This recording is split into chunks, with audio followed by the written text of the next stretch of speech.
बहनों और भाइयों, मैं हूं आपका होस्ट जटाशंकर पंडित जी। आज इस एपिसोड में रामचरितमानस के बालकांड में तुलसीदास जी की दीनता और राम भक्ति में कविता की महिमा की चौपाई, सब गुण रहित कुकबीकृत बानी। राम नाम जस अंकित जानी, सादर कहहिन सुनहि बुधताही। मधुकर सरिस संत गुणग्राही की व्याख्या की जाएगी। चलिए शुरू करते हैं। कुकवी और उसकी रचनाएं। कुकवी भारतीय साहित्य का एक महत्वपूर्ण तत्व है, जो विशेष रूप से धार्मिक और भक्ति काव्य रचनाओं के लिए जाने जाते हैं। कुकवियों की रचनाएं सामान्यतः दूसरों की तुलना में अधिक सरल और अनगढ़ होती हैं। यह सरलता उनके विचारों में गहराई का बोध कराती है, लेकिन कई बार यह रचनाएं गुणवत्ता में भी कम हो सकती हैं। इनमें ज्ञान का अभाव और साहित्यिक गुणवत्ता का स्तर कम होता है, जिससे ये काव्य रचनाएं विमर्श का विषय बनती हैं। कुकवी का ध्यान केवल सादगी और सीधे संवाद पर होता है, जो अक्सर समाज के आम लोगों के अनुभवों और भावनाओं को व्यक्त करता है। कुकवियों की रचनाएं अक्सर लोकधारा से जुड़ी होती हैं और सामाजिक मुद्दों पर आधारित होती हैं। ये रचनाएं एक विशेष वर्ग के लिए नहीं, बल्कि समाज के विभिन्न हिस्सों के लिए लिखी जाती हैं।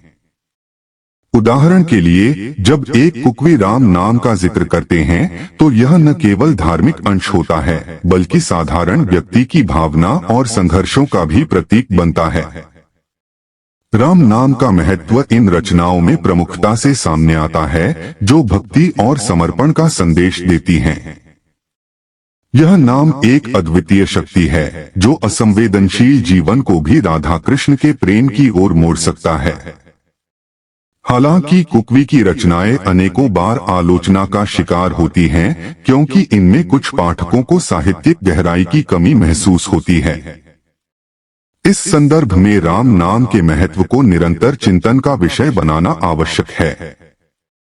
इससे हमें समझने में मदद मिलती है कि धार्मिक और भक्ति काव्य की सार्वभौमिकता के बावजूद उन पर गुण और ज्ञान की दृष्टि से विचार करना भी उतना ही महत्वपूर्ण है। राम नाम का महत्व।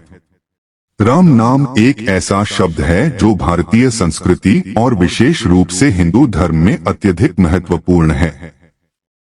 यह नाम न केवल भगवान श्री राम का प्रतीक है, बल्कि यह भक्तों के लिए आस्था, भक्ति और आध्यात्मिकता का स्रोत भी है। राम नाम का जप या गुणगान करने से व्यक्ति में मानसिक शांति, आंतरिक संतोष और सकारात्मक ऊर्जा का संचार होता है। इसे पूजा और साधना में विशेष स्थान दिया गया है, जिससे कि साधक अपनी श्रद्धा और विश्वास से भगवान को प्रसन्न कर सके। भारत की धार्मिक परंपराओं में राम नाम का जप अक्सर प्रार्थना और उपासना का इंटीग्रल भाग होता है। जपने से न केवल मन की शांति मिलती है, बल्कि यह व्यक्ति को सकारात्मक विचारों की ओर भी अग्रसरित करता है। जब कोई व्यक्ति लगातार राम नाम का स्मरण करता है, तो उसकी सोच और दृष्टिकोण में परिवर्तन आता है, जिससे उसकी जीवन शैली में सकारात्मकता का समावेश होता है। इसके साथ ही राम नाम से जुड़े विभिन्न मंत्र और भजनों में भी अद्वितीय आध्यात्मिकता का संचार होता है, जिससे भक्त अपनी आस्था को मजबूत कर सकते हैं। राम नाम का समाज में भी महत्वपूर्ण योगदान है। विभिन्न धार्मिक उत्सवों, मेलों और अनुष्ठानों में राम नाम का उच्चारण किया जाता है, जो एकत्रित भक्तों के बीच एकता और प्रेम का संचार करता है।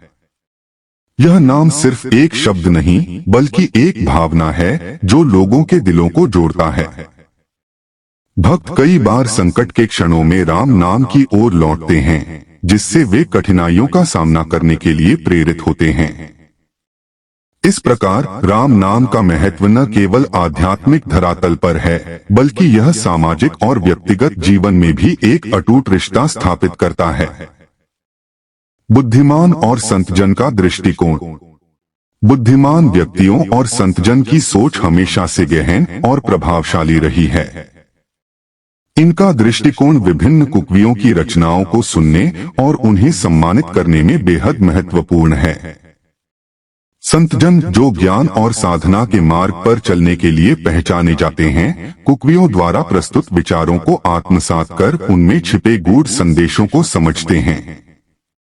वे जानते हैं कि कविता केवल शब्दों का समूह नहीं होती, बल्कि यह भावनाओं, अनुभवों और जीवन के गहरे अर्थों की एक गूढ़ अभिव्यक्ति होती है। इसलिए वे कुकवियों की रचनाओं को ध्यान पूर्वक सुनते हैं और उन्हें अपने जीवन में समाहित करने का प्रयास करते हैं। संतजन सामाजिक और आध्यात्मिक साधना का उदाहरण प्रस्तुत करते हैं, जहां वे अपने गुण और विशेषताओं को भौरे की तरह खोजते हैं। भौरे की तरह जो केवल अच्छे फूलों का चयन करता है, संतजन भी श्रेष्ठ गुणों का चयन करते हैं। यह चयन न केवल उनकी व्यक्तिगत विकास को बढ़ाता है, बल्कि दूसरों पर भी एक गहरा प्रभाव डालता है। संतजन अपने जीवन में उच्च गुणों को अपनाने में सक्रिय रहते हैं, जैसे करुणा, प्रेम और सेवा। वे इन्हें केवल सिद्धांत के रूप में नहीं, बल्कि अपने जीवन में एक कार्य के रूप में अपनाते हैं। इस प्रकार बुद्धिमान और संतजन कुकवियों की रचनाओं को सुनने और उनका सम्मान करने के पीछे एक गहरा उद्देश्य होता है। वे जानते हैं कि ये रचनाएं न केवल मनोरंजन का साधन हैं, बल्कि वे हमें उत्कृष्टता की ओर एक मार्ग के रूप में भी निर्देशित करती हैं। संतजन और बुद्धिमान व्यक्तियों का यह दृष्टिकोण उनके नैतिक और आध्यात्मिक विकास में सहायक होता है, जिससे वे जीवन के अर्थ को और अधिक गहराई से समझ पाते हैं। कविता का मूल्यांकन, गुण और अवगुण। कविता का मूल्यांकन एक महत्वपूर्ण प्रक्रिया है, जिसमें एक कृति के भीतर मौजूद गुणों और अवगुणों की पहचान की जाती है। गुणयुक्त कविता वह होती है जिसमें भावनाओं की गहराई, कल्पनाओं की विविधता और भाषा की सुंदरता का सही समावेश होता है। इस प्रकार की कविता पाठक को गहराई तक प्रभावित करती है और उसे सोचने पर मजबूर कर देती है। उधर गुणरहित कविता अक्सर आम और साधारण होती है, जिसमें अभिव्यक्ति की कमी और विचारों की गहराई का अभाव होता है। इस प्रकार की कविता पाठकों को जल्दी ही उबाऊ लग जाती है, जिससे उनका काव्य के प्रति रुझान कम होकर जाता है। राम नाम की उपस्थिति एक साधारण कविता को विशेष बनाने में महत्वपूर्ण भूमिका निभाती है।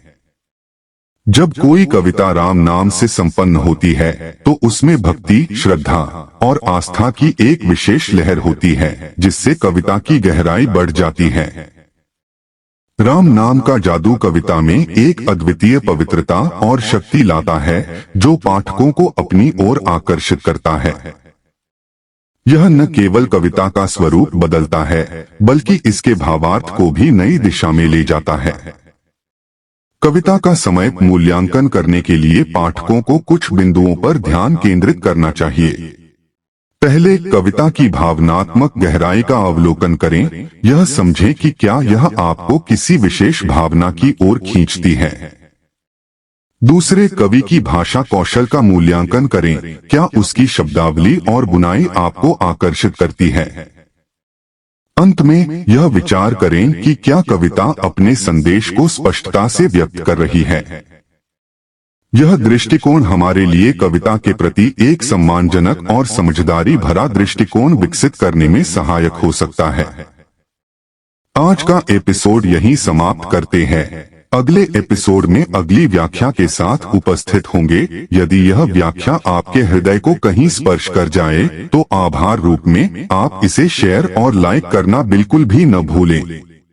इस भगवत कार्य को जन जन तक पहुंचाने में हमारा सहयोग करें। धन्यवाद। इसी आशा के साथ आपसे विदा लेता हूं। जय जय सीताराम।